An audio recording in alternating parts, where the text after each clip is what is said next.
نحن طلبة طب الأسنان دخلنا في إضراب عن الطعام البارحة. مساء تلقينا زيارة مسيو لو ريكتور et monsieur le doyen.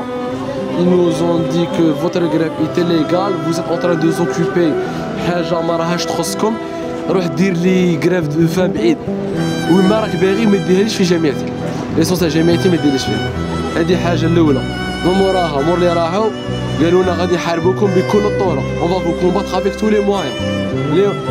اللي شفناهم جوسكا ميتنون هاد الطرق اللي هما طفوا علينا الضو، قطعوا الماء، بلعوا كاع البيبان، قعدنا ما نشوفوش ما بعضنا بعض، ما خلوش با لي كاميرا تاعنا يجيبوا لنا حاجه نغطوا بها. الناس اللي دات في البرد قعدت في هذاك البرد تاع الليل تاع الصباح مريحه فوق السيما فوق الارض. plus de 50 personnes, je dirais même 60 personnes قاعده في لا فاكولتي في هذاك ليطا. اليوم صباح ايتيديونت دارت ان مالاز اون هيبوتونسيون طاحت، عيطنا للسامو